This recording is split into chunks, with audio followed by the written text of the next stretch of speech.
नमस्ते। बातचीत के हमारे इस खास कार्यक्रम में आप सबका स्वागत। जैसा आप देख रहे हैं, अखिल स्वामी सर हमारे साथ मौजूद हैं। बहुत बहुत स्वागत सर। सर, बहुत सारी खबरें हैं और लगातार जो है वो, चाहे वो बिहार से लेकर के और ट्रंप साहब तक खबरें जो है वो छाई हुई हैं।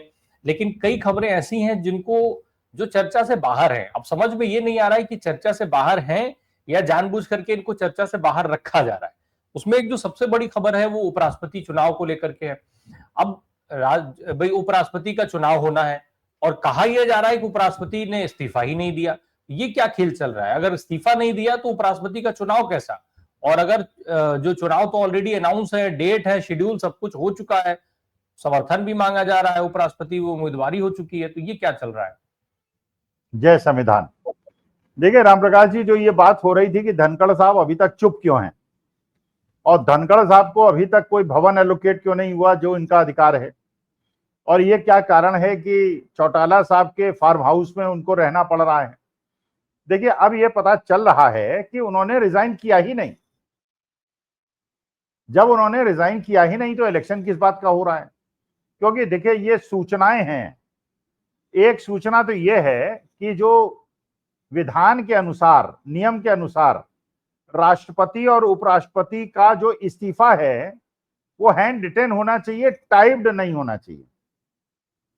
और जो बताया गया कि धनखड़ साहब ने रिजाइन किया है वो टाइप्ड है। पहला तो ये उल्लंघन ये हो गया। दूसरी बात ये है कि वो जो दिखाया गया ट्वीट पे, वो होम मिनिस्ट्री की ट्वीट थी कि उपराष्ट्रपति ने, धनखड़ साहब ने रिजाइन कर दिया। अच्छा, ये जब आरटीआई में पूछा गया कि क्या धनखड़ साहब ने राष्ट्रपति महोदय से कोई मुलाकात की, उन्होंने कहा नहीं, ऐसा कोई हमारे पास विवरण उपलब्ध नहीं है। तो ये भी बिल्कुल नियम विरुद्ध है कि अगर आप रिजिग्नेशन देंगे तो पर्सनली जाके देंगे ना, या आपके बिहाफ में जाके कोई रिजिग्नेशन दे देगा और उसको वो एक्सेप्ट भी कर लेंगे, वो नोटिफाई भी हो जाएगा और सब कुछ हो जाएगा और इलेक्शन भी डिक्लेयर हो जाएगा। तो अभी तक धनखड़ साहब जो चुप थे, तो क्या क्या हो सकता है कि जब ये इलेक्शन हो जाए उसके बाद धनखड़ साहब सामने आए और एक बहुत बड़ा संवैधानिक संकट पैदा हो जाए कि धनखड़ साहब का जब रिजिग्नेशन हुआ ही नहीं और वो प्रेस के सामने क्यों नहीं आए। अब पता चल जाएगा, हो सकता है 10 तारीख को प्रेस के सामने आए और कहेंगे मैंने तो रिजाइन ही नहीं किया, मैं तो स्वास्थ्य लाभ कर रहा था और मेरे से ये कहा गया कि आप जो है, और मेरे को कोई खबर नहीं मिली क्योंकि मैं तो अस्वस्थ था, मुझे पता ही नहीं चला। अब इन लोगों ने इलेक्शन करा लिया, मैं तो रिजाइन ही नहीं किया, तो अब 2 कुर्सियां लगानी पड़ेंगी आपको राज्यसभा के अंदर। राष्ट्रपति भवन, जो उपराष्ट्रपति जहां रहते हैं वहां 2 उपराष्ट्रपति थोड़ी रहेंगे, और राज्यसभा के अंदर 2 सीटें नहीं लगेंगी कि एक या तो रेड्डी साहब बैठे, या राधा कृष्णन साहब बैठे, या रामाकृष्णन साहब बैठे, या धनखड़ साहब बैठे। तो ये भी बड़ा एक संवैधानिक संकट पैदा होने वाला है। तो ये अगर ये टाइप्ड लेटर है जैसा बताया गया है, और मैंने जो सोशल मीडिया में देखा है और वीडियोस देखे हैं और इस पे बहुत ज्यादा चर्चा हुई है कि वो टाइप्ड लेटर है जो विधान अनुसार नहीं है, और वो अगर राष्ट्रपति से नहीं मिले हैं और पर्सनली जाके उन्होंने रिजाइन नहीं किया है, तो किसी दूसरे द्वारा सौंपा गया रिजिग्नेशन को कैसे मान लिया गया और नया इलेक्शन करा दिया गया। तो ये हो सकता है 10 तारीख तक एक बहुत बड़ा रहस्योद्घाटन हो जाए और देश की राजनीति बिल्कुल बदल जाए। 2 कुर्सियां वहां भी लगेंगी। बहुत कई सारे किस्से हम लोग ऐसे सुन चुके हैं। अब 2 कुर्सियों वाला उपराष्ट्रपति के कमरे में 2 कुर्सियां भी देखना शायद बाकी रह गया है। हालात ऐसे बना दिए गए हैं। राज्यसभा में भी 2 कुर्सियां लगेंगी, लेकिन राज्यसभा में 2 हाँ, कुर्सियां लगेंगी तो बाकी लोग सुनेंगे, वो जो बेचारे मार्शल्स है वो किसकी सुनेंगे? 2 आसन लगेंगे। एक एकलव्य का लगेगा और दूसरा देखना होगा कि दूसरे वाले जो आएंगे वो क्या अपने आप को बताएंगे, क्या साबित करेंगे कि वो क्या है। क्योंकि एकलव्य वाला जो खिताब है वो तो धनखड़ साहब लेकर के और चले गए। अब मतलब अब चले गए कि है, देखा जाएगा, वो अलग बात हो सकती है। सर, एक और चीज है, इस समय देश कई सारी मुश्किलों से भी जूझ रहा है, जिसमें एक बड़ी दिक्कत जो है वो बाढ़ है। मोदी जी चीन, अमेरिका, जापान, फलाना ढिमका सब कुछ कर रहे हैं। जापान चले जा रहे हैं, चीन चले जा रहे हैं। देश इस समय बाढ़ की तबाही में है, उस पर मोदी जी कुछ नहीं बोल रहे हैं। लेकिन चीन से लौटते ही मां की गाली दिए जाने को लेकर के वो रोने लग जाते हैं। क्या मां की गाली दिए जाने के को लेकर के रोने के समय का संबोधन, उसमें बाढ़ का जिक्र नहीं हो सकता था? देखिए रामप्रकाश जी, एक चीज ये समझिए, मैं सच बता रहा हूं आपको, अभी पिछले 2-1 दिन से बहुत सारे आपके दर्शक श्रोताओं ने मुझसे शिकायत की, और पब्लिक इंडिया के ही फोरम में उन्होंने कहा कि स्वामी साहब हम पब्लिक इंडिया को अनसब्सक्राइब कर रहे हैं क्योंकि आप लोग पंजाब की बाढ़ के बारे में बात नहीं कर रहे हैं। हिमाचल प्रदेश उत्तराखंड के जो परेशानी वहां की जनता झेल रही उसके बारे में उन्होंने कहा, और मुझे बात सच लगी। देखिए आज के तारीख में जो विभीषिका झेल रहा है पंजाब, और वो पंजाब जिसने हमेशा हिंदुस्तान को रोटी खिलाई है और लंगर करके खिलाई है, बिना धर्म और जाति पूछ के कराई है। हम लोग तो चलिए भाई जितना हम लोग प्रयास कर सकते हैं यही तो कर सकते हैं कि सरकार तक बात पहुंचाएं, लेकिन सरकार तक तो बात पहुंच रही है ना। रोज बादल फट रहे हैं उत्तरांचल हिमाचल प्रदेश में और जम्मू कश्मीर के अंदर, पंजाब के अंदर गांव के गांव बहे चले जा रहे हैं, खेत के लाखों हेक्टेयर खेत जो है बह गए हैं, वहां की खड़ी फसल खराब हो गई है। शिवराज सिंह चौहान वहां गिरे हुए गन्ने को खड़ा करने का प्रयास कर रहे हैं, जैसे एक गन्ना खड़ा कर लेंगे तो पूरी किसानी बच जाएगी।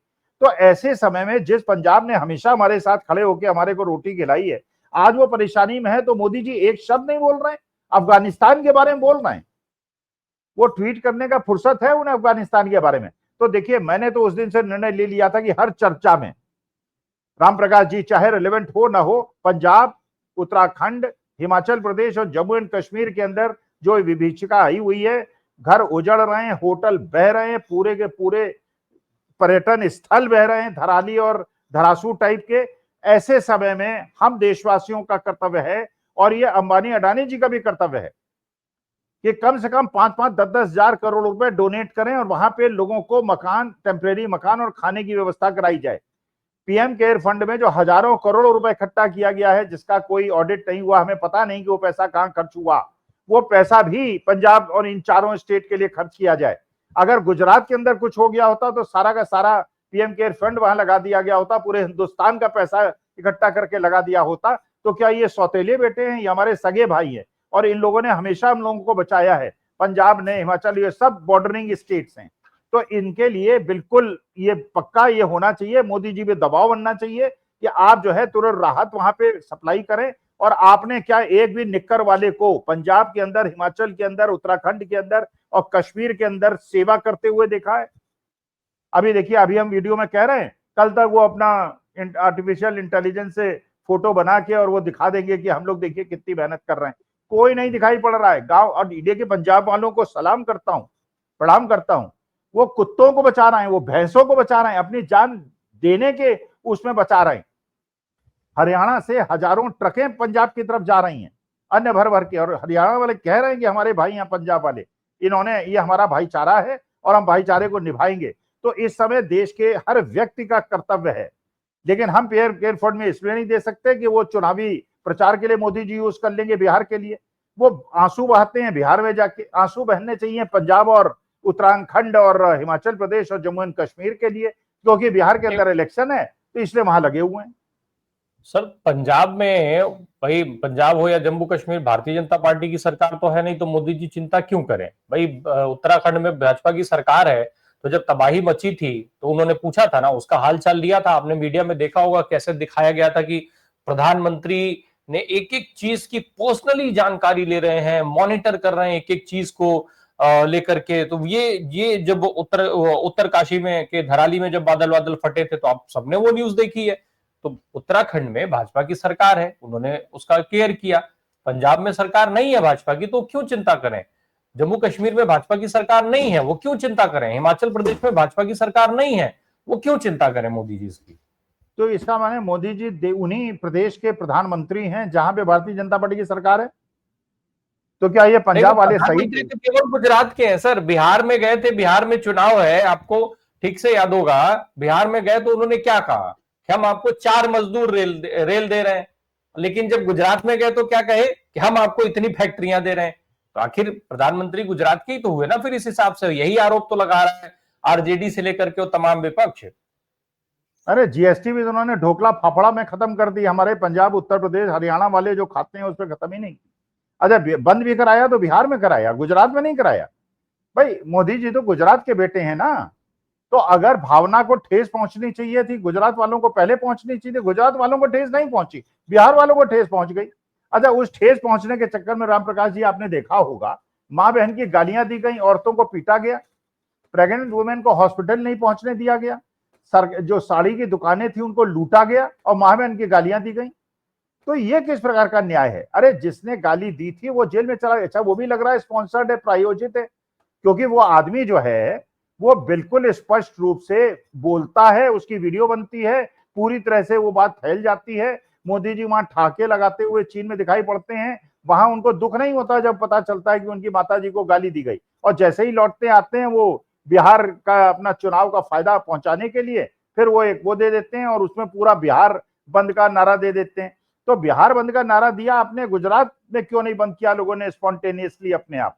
इसका माने गुजरात के लोगों को परेशानी नहीं हुई, केवल बिहार के लोगों को परेशानी हुई।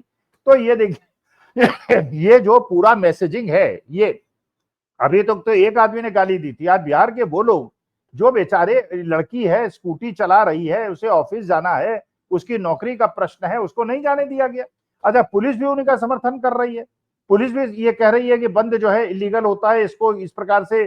और आवश्यक वस्तुओं पे जब आपने बंद का लागू नहीं किया है तो आपने एम्बुलेंसेस क्यों रोकी, आपने दुकानें क्यों लूटी, आपने लोगों को मां बहन की गालियां क्यों दी, और पुलिस ने उनके साथ सहयोग क्यों किया आंदोलनकारियों के साथ?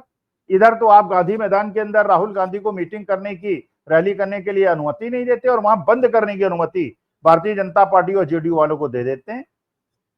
एक एक चीज और समझना चाहता हूं सर, अगर पंजाब में अगले 2 4 5 महीना 6 महीना में इलेक्शन होता, तब भी क्या मोदी जी की तरफ से ये ऐसे ही व्यवहार होता? नहीं देखिए, उसमें एक और समस्या क्रिएट हो गई है। आंध्र प्रदेश अपना बाहें मड़ोड़ने के लिए तैयार बैठा हुआ है। नारा लोकेश आके प्रधानमंत्री से मिल गए हैं, और उनके, क्योंकि वो जानते हैं कि वाइस प्रेसिडेंशियल इलेक्शन में उनके वोट की बड़ी कीमत है, तो वो इस समय पाउंड ऑफ फ्लैश अपना निकाल रहे हैं।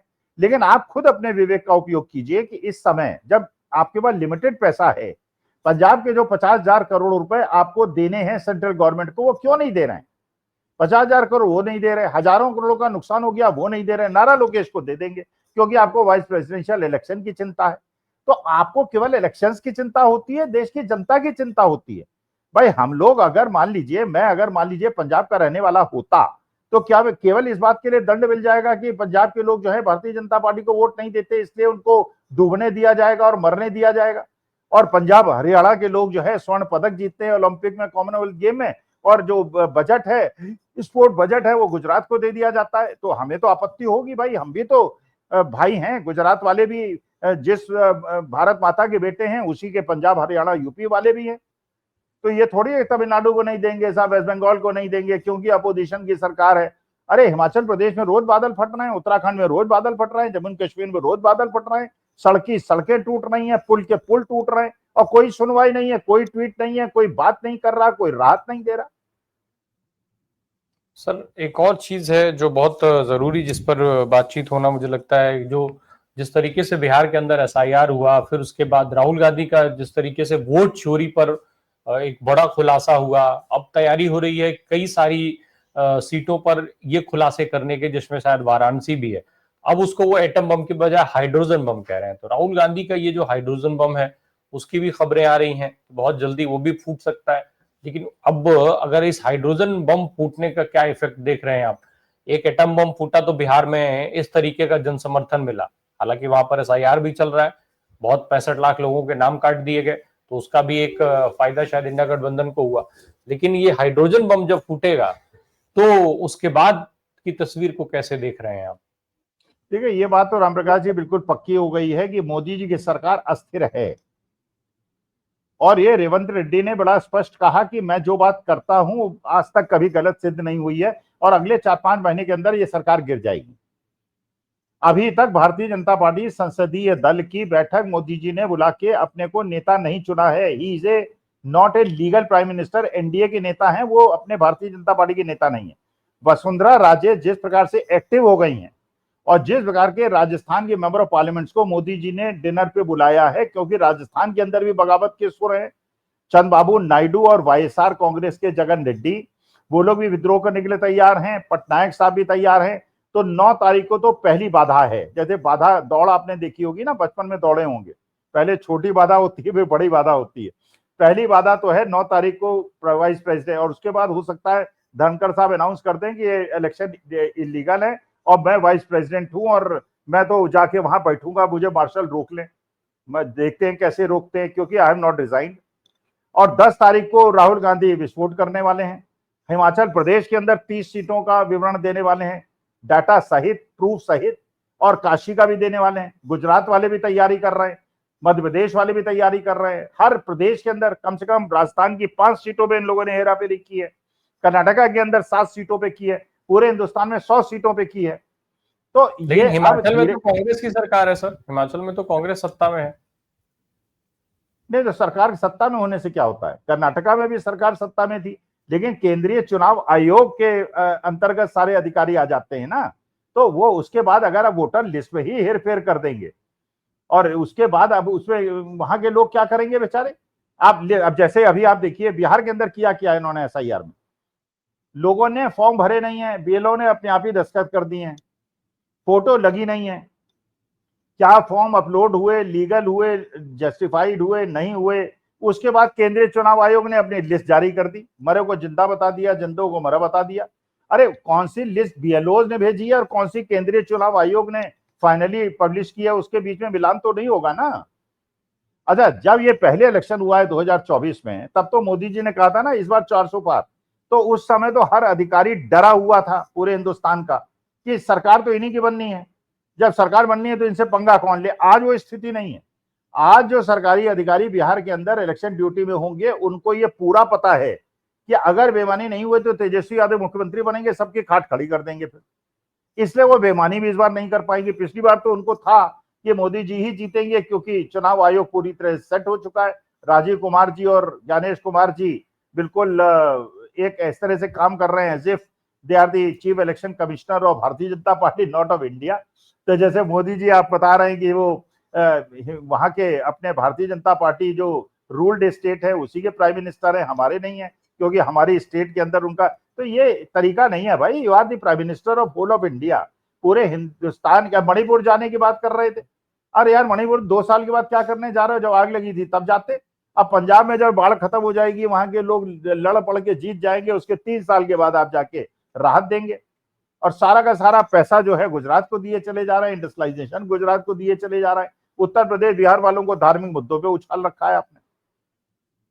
सर मेरा बड़ा सवाल ये है कि क्या मोदी जी प्रधानमंत्री हैं? मोदी जी की एक्टिविटीज जो है वो प्रधानमंत्री वाली हैं? एक चीज बताएं मुझे, वो प्रदेश में जिस तरीके से वो प्रदेश का भेदभाव करते हैं, मैंने बताया बिहार का एग्जाम्पल आपको दिया, आपने भी बताया कैसे खाखड़ा फाफड़ा और वो सब चीजें। हालांकि नविका कुमार जी बता रही हैं कि लिट्टी चोखे पे भी जो है वो नहीं लगा है जीएसटी, तो वो भी ध्यान रखना होगा। लेकिन क्या वो प्रधानमंत्री हैं? जिस तरीके से सरकारी कार्यक्रमों में भी जाके जो वो भाषणबाजी करते हैं, क्या वो एक प्रधानमंत्री का भाषण होता है जहां पर शुद्ध रूप से विपक्ष को गाली देने के अलावा, नेहरू को गाली देने के अलावा, राजीव गांधी को गाली देने के अलावा, इंदिरा गांधी को गाली देने के अलावा और कोई बात नहीं की जाती है? तो क्या वो देश के प्रधानमंत्री हैं या वो भारतीय जनता पार्टी के नेता के तौर पर पूरा एक्टिव रहते हैं?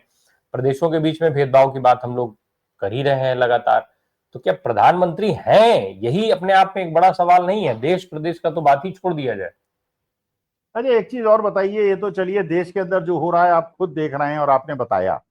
जो अभी चीन गए मोदी जी, वहां पुतिन खड़े हैं, शी जिनपिंग खड़े हैं और मोदी जी खड़े हैं। अच्छा, हमने तो हमारे यहाँ तो म्यूट करके एएनआई ने उसको सुना दिया और ये दिखाया जैसे तीनों बड़े नेता ट्रंप के खिलाफ खड़े हो गए।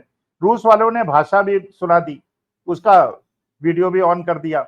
अब जो रूपांतरकार बता रहे हैं कि रूस भाषा में जो चीनी भाषा में जो कहा गया, बेसिकली शी जिनपिंग ने ये कहा था कि I welcome both of you in the meeting here in China. अरे ये तो एक नॉर्मल चीज होती है भाई, आप मेरे घर आएंगे, मैं कहूंगा राम प्रकाश जी बड़ा अच्छा किया, मेरे घर आए, मेरे को सौभाग्य है, मैं आपके घर आऊंगा तो आप ये कहें। उसमें खिलखिला के हंसना और अट्टहास लगाना, वो पुतिन भी चौंक गए, यार ये क्या बात हुई, मैं इस बात किस बात पे हंस रहे हैं, मैंने केवल वेलकम किया था। तो देखिए, जब मुझे रूसी भाषा नहीं आती, चीनी भाषा नहीं आती, तो मुझे कम से कम अनुवादक की बात का वेट करना चाहिए। ये थोड़ी है कि कुछ बोलते हैं हर जगह हंस के। वो ब्रिटेन में पूछते हैं कि व्हेन डिड यू अराइव, कहते हैं यस्टरडे में आया। अब वो यस्टरडे तो उन्हें समझ में आया, मैं आया उन्हें नहीं समझ में आया कि यस्टरडे यू केम और यस्टरडे यू केम हियर और यस्टरडे यू लेफ्ट इंडिया, क्योंकि हिंदी उन्हें शब्द उसी प्रकार से है जैसे हमारे लिए फ्रेंच है। तो देखिए, ये तो बिल्कुल पक्की बात है, आप मुसलमानों के नेता नहीं है, आप बंगालियों के नेता नहीं है, आप तमिलनाडु वालों के नेता नहीं है, आप कर्नाटक वालों के नेता नहीं है, आप केवल वहीं के नेता हैं जहां आपकी सरकार है, और नहीं होती है तो गिराने के चक्कर में या उसको बदनाम करने में लगे होते हैं। 72,000 करोड़ का घपला बिहार के अंदर नीतीश कुमार सरकार ने किया, एक शब्द उसके बारे में सुना आपको? 1,000 करोड़ का अगर बंगाल के अंदर मिल जाएगा, तमिलनाडु के अंदर मिल जाएगा, सारा गोदी मीडिया उसको डिस्कस करेगा। तो गोदी मीडिया भी गोदी मीडिया है, वैसे ही ये गोदी सरकार है।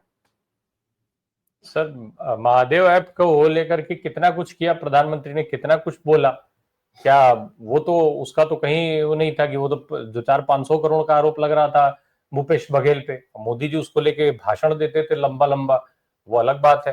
खैर, और बिहार का आपने जिक्र किया, भले ही जो है वो 2-4-5 लोग रिवॉल्वर लहराते हुए हॉस्पिटल में जाके गोली मार दे सबसे पॉश इलाके में, लेकिन वहां पे कानून व्यवस्था बिल्कुल दुरुस्त है। मर्डर पे मर्डर होते चले जाए, सैकड़ों मर्डर हो जाए, लेकिन कानून व्यवस्था दुरुस्त है, क्योंकि मोदी जी सहयोग में है वहां पर सत्ता के, सरकार के। फिर चुनाव होना है, कैसे कह दें कि बिहार में जंगल राज चल रहा है, क्योंकि खुद का जो है वो वहां पे खुद ही सरकार में है, सत्ता में है, सबसे बड़ी पार्टी के तौर पर उसमें सब ज्यादा सीटें उस गठबंधन में लेकर के वो बैठे हुए हैं। खैर, एक और चीज सर समझ लें, जो ये ट्रंप, टैरिफ, चीन, रूस, ये सारी जो परिस्थितियां चल रही हैं, इसका क्या असर हो रहा है हमारे देश पर, हमारे उद्योगों पर? आप रामप्रकाश जी एक चीज बिल्कुल खुले दिल से कोई भी व्यक्ति हिंदुस्तान से पूछ लीजिए, किसी भी व्यक्ति से पूछ लीजिए, क्या चीन पे आप विश्वास करते हैं, पाकिस्तान पे विश्वास करते हैं? आरएसएस वाले भी कहेंगे हम चीन और पाकिस्तान पे विश्वास नहीं करते। एक आदमी आपको हिंदुस्तान में शायद अच्छे दिमाग वाला न मिले, गोदी मीडिया को छोड़ दीजिए, गोदी मीडिया तो इसी बात पे था कि शी जिनपिंग से हमारी दोस्ती हो गई और हमने झूला झूला दिया, उन्होंने मोदी जी की बात पे सहमत हो गए। हमारे को ये बिल्कुल सही बात है, हमारे हिंदुस्तान के अगर 5 करोड़ लोग विदेश में रहते हैं राम प्रकाश जी, 5 करोड़ में से 3 करोड़ लोग यूरोप, अमेरिका, ऑस्ट्रेलिया, न्यूजीलैंड और जापान में रहते हैं, 1 करोड़ लोग अरब कंट्रीज में रहते हैं। हमारे कितने भारतीय चीन, नॉर्थ कोरिया और रूस में रहते हैं, आप बता दीजिए। अरे हमारी economy is dependent on western economies, और वेस्टर्न इकोनॉमी से अच्छी खासी दोस्ती हमारी चल रही थी। वो पता नहीं कभी ट्रंप की कन्वेंसिंग कर दी, कभी बाइडेन की कन्वेंसिंग कर दी, सब जगह गुड़गोबर कर दिया और आज के तारीख में वामपंथियों के गोद में जाके बैठ गए। अच्छा, अब वो ट्रंप ने कह दिया तो कहने लगे नहीं, हम we have a very long term relationship. आप देख लीजिएगा, मैं कई बार कह चुका हूं राम प्रकाश जी, नोट कर लीजिए, 1 महीने के अंदर ट्रेड डील हो जाएगी। अभी केवल कपास पे उन्होंने 11% का टैक्स हटाया है, हर चीज पे टैक्स हटाएंगे।